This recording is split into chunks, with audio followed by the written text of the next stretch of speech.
یہاں پہ ذکر کیا، فصلی میں اللہ تعالیٰ نے صلات کا ذکر کیا، اور نہر میں ہم کیا کرتے ہیں، ہم نہر میں گوشت بانٹتے ہیں۔ تو امام زمخشری کہتے ہیں کہ نہر میں گوشت کا بانٹنا ایسے ہی ہے جیسے زکوٰۃ میں ہم لوگوں کی مدد کرتے ہیں کھانا کھلا کے۔ اور انہوں نے ایک اور امپورٹنٹ پوائنٹ یہاں پہ نوٹ کروایا امام نے کہ جیسے مشرک تھے تو مشرک عرب کیا کرتے تھے، وہ کہتے تھے ہم اللہ کی عبادت کر رہے ہیں، یعنی کہ ایک طرح کی ان کی جو سو کالڈ اللہ کی لیے وہ جو نماز پڑھتے تھے، صلاح پڑھتے تھے، تو وہ کہتے تھے ہم اللہ کے لیے عبادت کر رہے ہیں، لیکن وہ سیکریفائس جو ہے اپنی قربانیاں کرتے تھے اپنے لات منات اپنے بتوں کے آگے، تو وہ اپنے بتوں کے آگے پوجا کرتے تھے، اور وہ جو سیکریفائس کا اینیمل ہے وہ ان کے آگے رکھتے تھے۔ تو اللہ تعالیٰ نے یہ جو کہہ دیا فصلی لی ربی کا، کہ اپنے رب کے لیے نماز پڑھو اور قربانی بھی اسی کو ہی دو۔ لی ربی کا مڈل میں ہے، فصلی اور والنہر ان کا جو ایروز ہیں وہ دونوں کنیکٹ کر رہے ہیں لی ربی کا، کہ اپنے رب کے لیے ہی تمہاری نماز ہو اور تمہارے رب کے لیے ہی تمہاری قربانی ہو۔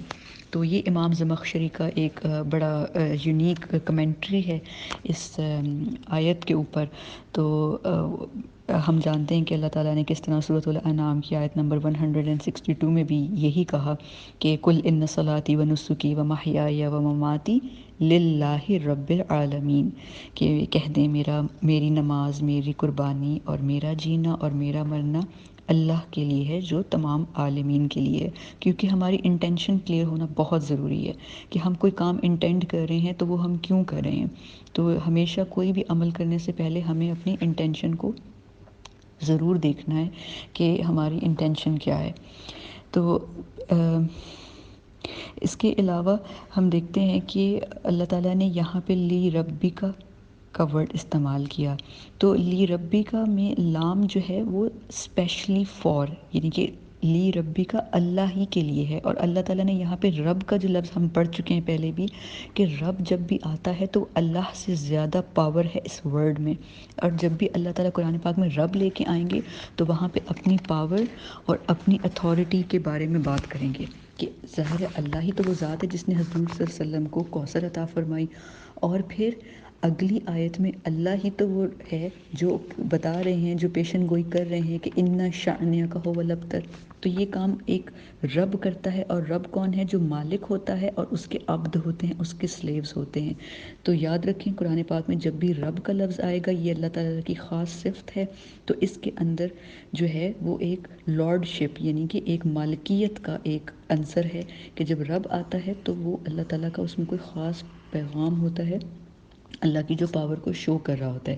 کوثر بھی نبی صلی اللہ علیہ وسلم کو اللہ نے دی، اور اللہ تعالیٰ نے ہی نبی صلی اللہ علیہ وسلم کے دشمن کو بھی بے نام و نشان بھی اللہ نے ہی کرنا ہے، یعنی کہ رب نے ہی کرنا ہے۔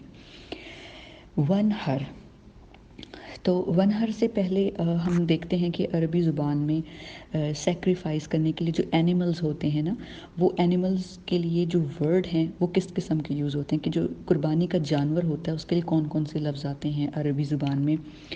نمبر 1 بدن، بدن کہتے ہیں ایک ایسے جانور کو جو سائز میں بڑا ہوتا ہے۔ نمبر 2 ہدی، ہدی اس طرح کے اینیمل کو کہتے ہیں جو خانہ کعبہ میں جو سیکریفائس ہوتا ہے، اور اس کے جو میٹ تھا نا وہ لوگ خانہ کعبہ کے پاس لے کے جاتے تھے ایز اے گفٹ۔ تو آپ نے پڑھا ہوگا پہلے بھی ہدی والقلائد، تو وہ جو ایگزامپلز آتی ہیں وہ اسی لیے آتی ہیں کہ ہدی اس جانور کو کہتے ہیں کہ جس کا گوشت خانہ کعبہ میں ایک تحفے کے طور پہ لے کے جایا جاتا تھا۔ پھر نسک، نسک کہتے ہیں عبادت کی ایک ٹائپ ہے جس کے اندر آپ اللہ کو خوش کرنے کے لیے اتنے ڈیووٹڈ ہو جائیں، اتنے آپ اللہ تعالیٰ کے قریب ہونا چاہتے ہیں کہ آپ ایک سیکریفائس کریں، اس خاص سیکریفائس کو جس کو آپ اللہ کے خوش ہونے کے لیے کرتے ہیں، اس کو نسک کہتے ہیں۔ جیسے ہم پڑھتے ہیں نا یہی ان صلاتی و نسکی، تو نسک وہ ایک ہے ہماری عبادت کہ جس میں ہم اللہ کی رضامندی کے لیے قربانی کریں، اس کو نسک کہتے ہیں۔ پھر ایک لفظ ہے قلائد، قلادہ ایک ایسے جانور کو کہتے ہیں جس کے اوپر ایک لیبل لگا دے کہ یہ جانور قربانی کا ہے۔ تو یہ الفاظ ہیں جو سیکریفائس کے لیے استعمال ہوتے ہیں جانوروں کے لیے، کہ بدن، ہدی، نسک، قلائد، تو یہ جانوروں کے نام ہیں کہ یہ کون کون سا۔ اس کے بعد ذبح کرنے کے لیے یا سیکریفائس کرنے کے لیے قربانی، قربانی کس سے ہے؟ قرب، یعنی کہ اپنے محبوب کے قریب ہونے کے لیے جو چیز ہم گیو اوے کرتے ہیں، جو چیز ہم دیتے ہیں، اس کو قربانی کہتے ہیں، تاکہ ہم اس محبوب کا قرب حاصل کر سکیں۔ تو سیکریفائز قربانی کے لیے اللہ تعالیٰ نے قرآن پاک میں 3 لفظ استعمال کیے ہیں، ذبح اور ذبیحہ۔ تو ذبح کس کو کہتے ہیں؟ ذبح ایسے قربانی کو کہتے ہیں کہ اس کے 2 پوائنٹس ہیں، 2 اس کے میننگز نکلتے ہیں۔ ایک وہ قربانی جو ریلیجس میننگز کے لیے کی جائے، جیسے کہ حضرت ابراہیم علیہ السلام نے کی، اور یہ جو ہوتی ہے قربانی ایک چھوٹے جانور کی ہوتی ہے جس کے گلے پہ چھری چلا کے کرتے ہیں، تو اس کو ذبح کہتے ہیں، ذبح کرنا۔ اسی طرح ایک ذبح کا کہ قرآن پاک میں ذبح تب بھی استعمال ہوتا ہے جب آپ کا ایک ہائر ایجنڈا ہو، آپ کا ایک موٹیو ہو۔ تو اس میں کیا ہوتا ہے کہ فرعون کے لیے استعمال ہوتا ہے یہ لفظ جب وہ یذبحون ابناءکم، جب وہ بنی اسرائیل کے بیٹوں کو ذبح کروا دیتا تھا۔ تو وہ ذبح چھوٹے چھوٹے تھے نا، اینیملز کو بھی آپ کرتے ہیں تو وہ چھوٹے اینیملز ہوتے ہیں، تو وہ چھوٹے چھوٹے بچے تھے جن کو وہ ذبح کرواتا تھا بیٹوں کو۔ تو یہ وہاں بھی ذبح کا لفظ استعمال ہوا اور یہاں پہ بھی ذبح کا لفظ استعمال ہوا۔ پھر قرآن پاک میں ایک ایسا لفظ، ایک اور لفظ آتا ہے جس کو کہتے ہیں زکا۔ زکا، زکی ویسے تو کہتے ہیں پاک کرنے کو، لیکن زکا ایک جو ٹرم یوز ہوتی ہے وہ ہے کہ ایک اینیمل کو جلدی سے ذبح کر دینا تاکہ اس کو کم سے کم تکلیف ہو۔ تو اگر دیکھیں تو زکی بھی یہی ہے کہ اس کو پاک کر دینا، اس کو اچھا کر دینا، یعنی کہ اس کو کم تکلیف ہو۔ تو زکا اس قربانی کو کہتے ہیں، زال سے ہے یہ، کہ جس میں جانور کو کم سے کم تکلیف ہو۔ پھر آتا ہے لفظ نہر۔ نہر کہتے ہیں بڑے جانور کی قربانی کو، اور جنرلی یہ قربانی کہتے ہیں اونٹ کی قربانی کو۔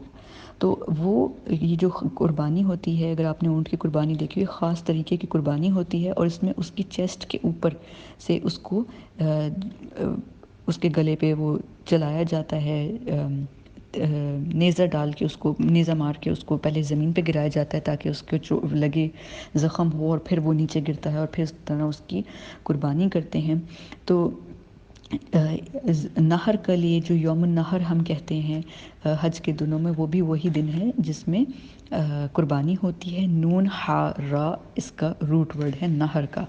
تو اس کے علاوہ جو لوگ کرتے ہیں، سوسائڈ کرتے ہیں، ہینگنگ سوسائڈ، اس کو بھی انتحار کہتے ہیں، کیونکہ سوسائڈ جب کرتے ہیں تو گلے میں پھندا لٹکا کے اس کو کرتے ہیں، تو وہ کیا ہے، آپ کی چیسٹ سے اوپر کا عمل ہے، تو اس کو بھی عربی میں انتحار کہتے ہیں۔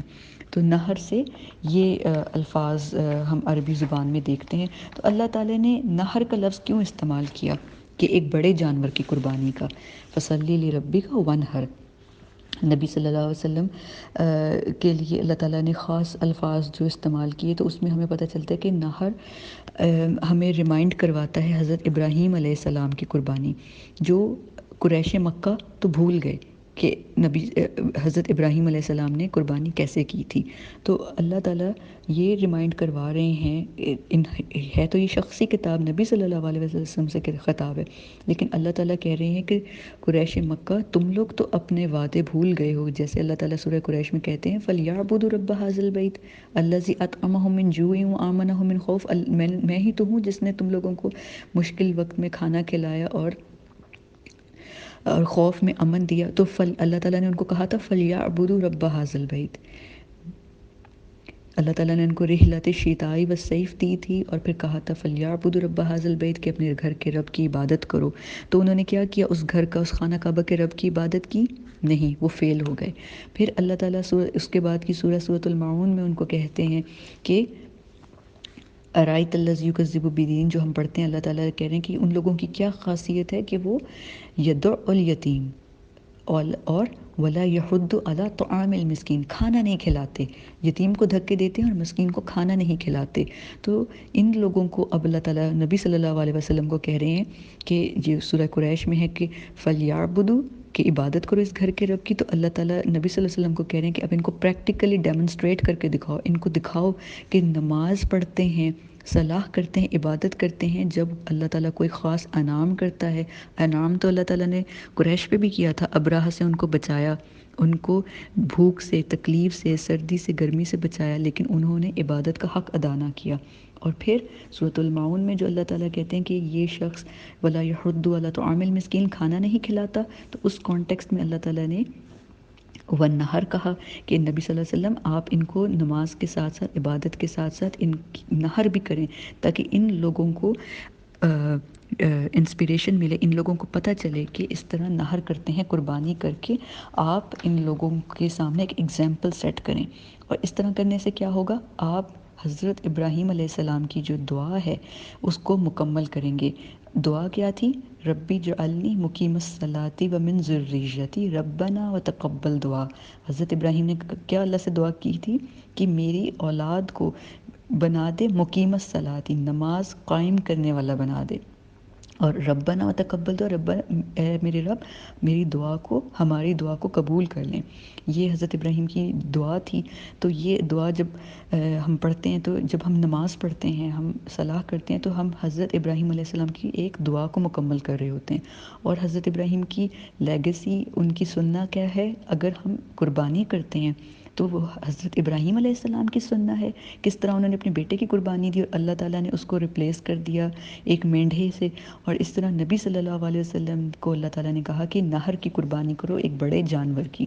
تو ہمیں پتہ ہے کہ نبی صلی اللہ علیہ وسلم نے اپنے جو آخری ان کا حج تھا، حجۃ الوداع، اس میں 100 اونٹوں کی قربانی کی تھی، جن میں سے 63 اونٹوں کا نہر یعنی کہ سیکریفائز نبی صلی اللہ علیہ وسلم نے خود کی تھی، اور 37 اونٹ حضرت علی رضی اللہ عنہ نے قربان کیے تھے، ان کی قربانی کی تھی۔ تو قربانی کرنا اور نماز پڑھنا حضرت ابراہیم کی سننا ہے، ہمارے نبی صلی اللہ علیہ وسلم کی سننا ہے، اور اللہ تعالیٰ سے دعا ہے کہ اللہ تعالیٰ ہمیں ان باقی تمام جہاں سنتیں ہم پوری کرتے ہیں، ہمیں ان سنتوں پہ آخری وقت تک قائم رکھیں، اور ہم اللہ تعالیٰ جب بھی ہمیں کوئی بھی مشکل ہو اور کوئی بھی خوشی ہو، ہر وقت ہم اللہ تعالیٰ کے نماز، اللہ تعالیٰ کی صلاح اور اللہ تعالیٰ کے لیے قربانی دیتے رہیں۔ آمین۔ اب چلتے ہیں آیت نمبر 3 کی طرف۔ اِنَّ شَأْنَکَ هُوَ الْأَبْتَرُ، اِنَّ بے شک، شَأْنَکَ آپ کا دشمن، ہوا وہی ہے، الابتر دم کٹا، بے مراد، بے نسل، نامراد، بے نشان۔ یہ اس کے اردو میں معنی آتے ہیں۔ ان عربی میں یا قرآن پاک میں خاص کر تب آتا ہے ایبسولوٹلی، نو ڈاؤٹ، اس بات میں کوئی شک نہیں۔ تو اس کے اللہ تعالیٰ جب انا کسی آیت کے سٹارٹ میں کہتے ہیں تو ہمیں پتہ چل جاتا ہے کہ یہاں پہ تاکید آ رہی ہے، ایک انا اور ایک وَلَقَدْ، یہ دونوں لفظ جب آتے ہیں تو ہمیں پتہ چلتا ہے یہ ایمفسس کے لیے آ رہے ہیں۔ اب اللہ تعالیٰ نے نبی صلی اللہ علیہ وسلم کو پہلی آیت میں خوشخبری سنائی، دوسری آیت میں بتایا کہ وہ خوشخبری ہم نے آپ کو دی ہے تو اب آپ اس کے لیے نماز پڑھیں اور اس کے لیے اب آپ قربانی دیں۔ اب اللہ تعالیٰ نبی صلی اللہ علیہ وسلم کو کنسولیشن کے لیے، کمفرٹ کرنے کے لیے ایک اور بات بتا رہے ہیں کہ یہ جو لوگ آپ کو وربلی ٹارچر کر رہے ہیں، ہر طرح سے آپ پر تانے کس رہے ہیں، آپ سے باتیں کر رہے ہیں، تو آپ فکر مت کریں۔ آپ کو ایسا لگ رہا ہوگا کہ یہ لوگ خانہ کعبہ پہ کنٹرول کر لیں گے، آپ کے صحابہ کو شہید کر دیں گے، جیسے ہمیں پتہ ہے کہ انہوں نے حضرت سمیہ کو اور حضرت عمار کو کس طرح شہید کیا۔ آل یاسر کا ہمیں پتہ ہے پہلے شہید جو تھے ان کے والدین تھے۔ تو اس طرح اللہ تعالیٰ وہ جب شہید ہوتے تھے تو نبی صلی اللہ علیہ وسلم بہت دل آزاری ہوتی تھی، بہت تکلیف میں ہوتے تھے۔ تو اللہ تعالیٰ نبی صلی اللہ علیہ وسلم کو کہہ رہے ہیں کہ آپ کو لگتا ہے کہ یہ لوگ جیت جائیں گے، کفار ہمیشہ جیتیں گے اور آپ کا قبلہ بھی آپ سے لے لیں گے آپ کو تکلیف پہنچا کے، لیکن آپ فکر نہ کریں، آپ کا ہی دشمن بے یار و مددگار ہوگا، بے نشان ہوگا، اور ان کا نام لینے والا کوئی نہ ہوگا۔ ان شأنک، شأنک عربی میں کہتے ہیں ایک ایسے دشمن کو جو آپ کو تکلیف دینا چاہتا ہے، آپ سے نفرت کرتا ہے۔ عربی میں دشمنی کے لیے اور بھی بہت سارے الفاظ آتے ہیں، مثلا عدوان آتا ہے، عدوان کا روٹ ورڈ عدو، عین دال واو، عدو کہتے ہیں ایک ایسے دشمن کو جو چاہتا ہے کہ آپ کو تکلیف پہنچے اور ہر حال میں آپ کو بری طریقے سے شکست ہو۔ بے شک وہ آپ سے نفرت نہ کرتا ہو، لیکن وہ چاہتا ہے کہ آپ کو بہت زیادہ تکلیف پہنچے اور آپ بہت زیادہ شکستہ ہو جائیں۔ جیسے قرآن پاک میں کئی جگہوں پہ آتا ہے ان الشیطان للانسان عدو مبین، کہ بے شک شیطان انسان کا کھلا دشمن ہے، عدو مبین ہے۔ تو عدوان ایسے اینیمی کو کہتے ہیں، دشمن کو، جو آپ کو تکلیف پہنچانا چاہتا ہے، آپ کو ہر حال میں شکستہ دیکھنا چاہتا ہے۔ پھر دوسرا لفظ آتا ہے بغض۔ بغض ایک ایسے اینیمی کو کہتے ہیں جو آپ سے بغض اور کینہ اور نفرت رکھتا ہے، اور اتنی انتہائی شدید نفرت رکھتا ہے کہ وہ کوئی موقع نہیں چھوڑے گا آپ سے، آپ پر ہڈن اٹیک کرنے کا، اور آپ پہ وہ اندر رکھتا ہے ہڈن اٹیک، یعنی کہ وہ اندر اپنے اندر گھٹن رکھتا ہے، بغض رکھتا ہے۔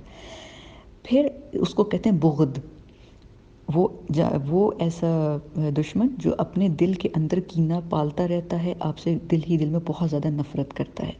پھر ایک ان کی سپرلیٹو، ان کی ایک ٹاپ جو آتی ہے ٹائپ، وہ ہے شنعان۔ شنعان، شین نون الف نون، اور اس کا روٹ ورڈ ہے شین نون حمزہ۔ شانیہ کا روٹ ورڈ ہے شین نون حمزہ۔ شنع ایسے دشمن کو کہتے ہیں جو آپ کو تکلیف بھی پہنچاتا ہے، جو آپ سے نفرت بھی کرتا ہے، اور وہ ایسا دشمن ہے جو آپ سے شو کرتا ہے کہ میں آپ سے کم نفرت کرتا ہوں، لیکن وہ آپ کو بہت زیادہ ہرٹ کرنا چاہتا ہے۔ تو آپ یہ دیکھیں، یہ سٹیجز ہیں، عدوان کم ہے، بغض جو ہے وہ اس سے زیادہ ہے، اور پھر شنعان بہت زیادہ ہے، یعنی کہ شنعان ایک ایسا دشمن ہے جس کا آگے فردر فارم ہے شانیہ کا۔ تو شانیہ کون ہے؟ ایک ایسا دشمن who wants to hurt you, who hates you, who shows less hatred but he wants to cause you lot of damage۔ وہ آپ کو بہت زیادہ ہرٹ کرنا چاہتا ہے، بہت زیادہ تکلیف پہنچانا چاہتا ہے۔ تو نبی صلی اللہ علیہ وسلم کے جو دشمن تھے وہ اس طرح کے تھے۔ تو اب اللہ تعالیٰ نبی صلی اللہ علیہ وسلم کو کہہ رہے ہیں کہ یہ جو آپ کے دشمن ہیں نا، جو آپ کو اتنی نفرت کرتے ہیں، آپ کو تکلیف پہنچانا چاہتے ہیں، شو کم کرتے ہیں، لیکن اندر کے ان کے حالات میں جانتا ہوں، تو ان کو ہی میں ناکام کر دوں گا، ان کو ہی میں بے نام و نشان کر دوں گا۔ امام راضی کہتے ہیں کہ نبی صلی اللہ علیہ وسلم کے لیے اللہ تعالیٰ نے قرآن پاک میں جو الفاظ استعمال کیے ہیں اس سورہ میں، اس آیت کے اندر، وہ ہیں القلہ اینڈ الذلہ۔ قلہ قلیل یعنی کہ لیس ورڈز، اینڈ ذلہ یعنی ہیمیلیشن، ذلت۔ تو حضرت امام راضی کہتے ہیں کہ اللہ تعالیٰ نے نبی صلی اللہ علیہ وسلم کے لیے جو دشمن اتنے لمبی باتیں کر رہے تھے، لمبی ہانک رہے تھے اور بڑے بڑے جملے کر رہے تھے، اللہ تعالیٰ نے کیا لفظ استعمال کیا؟ شعنیہ کا هو الابتر، بے شک آپ کا جو دشمن ہے وہی ناکام ہوگا۔ اور نبی صلی اللہ علیہ وسلم کے ساتھ اللہ تعالیٰ نے کیا جوڑ دیا؟ خیر کثیر الکوثر۔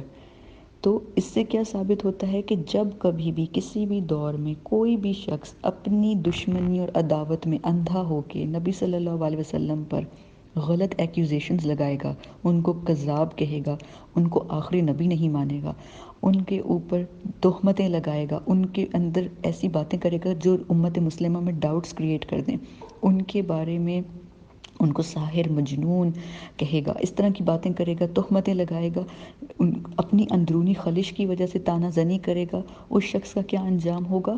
هو الابتر۔ ہوا عربی میں کہتے ہیں ہی، یعنی کہ ہی از دا ون، ایمفسس کے لیے آتا ہے۔ انا شانیہ کا الابتر بھی آ سکتا تھا کہ یہی دشمن الابتر ہوگا، لیکن هو الابتر کا مطلب ہے کہ یہ دشمن، یہی دشمن، ہوا یہی وہ شخص ہے، he is the very one, this one, یعنی کہ اللہ تعالیٰ اسپیسیفائی کر رہے ہیں، اور اللہ تعالیٰ یعنی کہ اس میں اپنا غصہ بھی دکھا رہے ہیں کہ یہی وہ شخص ہے۔ ہوا اللہ تعالیٰ نے ایمفسس کے لیے دیا ہے کہ یہی وہ شخص ہے جو ابتر ہوگا۔ ابتر کا روٹ ورڈ ہے بطرا۔ بطرا کہتے ہیں ایک ایسے جانور کو جس کی ٹیل جو ہے وہ بالکل کٹ آف کر دی گئی ہو، ہیمیلیشن کی سینس میں وہ لوگ کہتے تھے، یعنی کہ ذلت کی سینس میں کسی چیز کو انفیریئر دیکھنا ہو۔ یا ایک ایسے درخت کو کہتے ہیں جس کی جڑیں کاٹ دی گئی ہوں، تو جس کی جڑ کاٹ گئی ہو وہ زیادہ دیر ہم جانتے ہیں کہ وہ پودا یا وہ درخت زندہ نہیں رہ سکتا۔ اور نمبر 3 یہ کہ عرب کلچر میں ایک ایسا شخص جس کے بیٹے نہیں ہوتے تھے، اس کی نسل کو چلانے کے لیے اس کو وہ لوگ بطرہ کہتے تھے، ابتر نہیں بطرہ کہتے تھے۔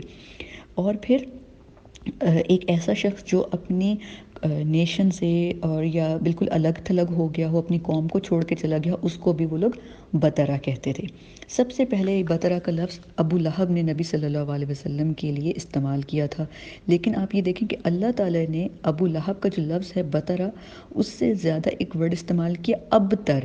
ابتر میں جو الف ہے وہ لگ جانے سے بطرہ اس سے زیادہ اس کا معنی اسٹرانگ ہو جاتا ہے۔ یہ ایک جیسے ہم پڑھتے ہیں کمپیریٹیو فارم ہوتی ہے، پھر ایک سپرلیٹو فارم ہوتی ہے، جیسے گڈ، بیٹر، بیسٹ، پھر بیڈ، ورس، ورسٹ۔ تو اگر وہ نبی صلی اللہ علیہ وسلم کو فار ایگزامپل کہہ رہے تھے بطرہ، تو بطرہ ہے بیڈ، پھر ہے ورس، اور جو ابتر ہے وہ ورسٹ کے میننگز میں، یعنی کہ ایک سپرلیٹو میننگ ہے۔ تو ابتر میں ایک انتہائی ایمفسس ہے کہ بہت زیادہ بے نام و نشان ہو جائے گا۔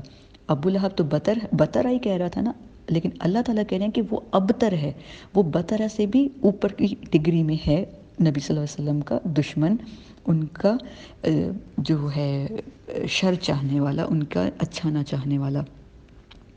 تو یہاں پہ یہ صورت مکمل ہوتی ہے، اور اب ہم اس صورت سے یہ کنکلوڈ کرتے ہیں کہ اللہ تعالیٰ نے نبی صلی اللہ علیہ وسلم کے لیے خوشخبریاں دیں، اور ساتھ میں اللہ تعالیٰ نے ان کے خوشخبری کے بعد اللہ تعالیٰ نے آخری آیت میں بتا دیا کہ ان کے دشمن کا کیا انجام ہوگا۔ چھوٹی سی سورہ، اور ہم دیکھتے ہیں کہ اس میں کتنا پروفاؤنڈ لیسن ہے۔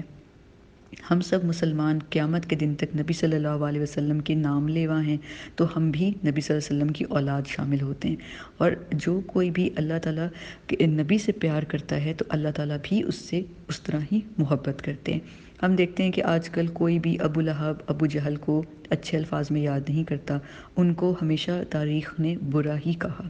تو جو نبی صلی اللہ علیہ وسلم کو برا کہتے تھے، کیا اب ان کو کوئی خیر مل رہی ہے؟ اللہ تعالیٰ نے ان کے اینیمیز کے تمام رستے خیر پانے کے دنیا اور آخرت سب کٹ آف کر دیے۔ ان کے دل دنیا میں تنگ تھے، اللہ نے ہمیشہ کے لیے ان کو اللہ کی محبت، ایمان کی جو ایک خاص نور ہے، نبی صلی اللہ علیہ وسلم کی محبت، قرآن کی گائیڈنس، کوئی ان کے لیے دعا کرنے والا نہیں، ان کو تمام سیٹسفیکشن سے، تمام دعاؤں سے محروم کر دیا۔ جیسے جب ہم دعا کرتے ہیں تو ہم تمام امت مسلمہ کے لیے دعا کرتے ہیں، جو دنیا سے چلے گئے، جو تکلیف میں ہیں، ان سب کے لیے دعا کرتے ہیں کہ اللہ تعالیٰ ان سب کے بھی گناہوں کو آپ معاف فرما دیں۔ لیکن کیا ابو جہل اور ابو لہب کا کوئی نام لیوا ہے، کوئی دعا کرنے والا ہے؟ نہیں۔ تو اسی طرح ہمیں پتہ چلتا ہے کہ اس سورہ کے اندر چاہے وہ عقبہ بن معیط ہو، عاص بن وائل ہو، یا کعب بن اشرف ہو، یا ابو لہب ہو، یا اس کی بیوی ہو، وہ ہر شخص جس نے نبی صلی اللہ علیہ وسلم کو برے القاب سے نوازا، برے القاب سے یاد کیا، تو انہوں نے اپنا ہی خسارہ کیا، اس سے نبی صلی اللہ علیہ وسلم کی شان پہ کوئی فرق نہیں پڑا۔ تو یہ تھی اس سورہ کی تفسیر۔ اب ہم انشاءاللہ تعالیٰ اس کے سورہ سے جو ہمیں پوائنٹس ملے ہیں، ریفلیکشنز ملی ہیں، جو ہمیں ایک سبق ملتا ہے، ہم اس کے بارے میں بات کریں گے۔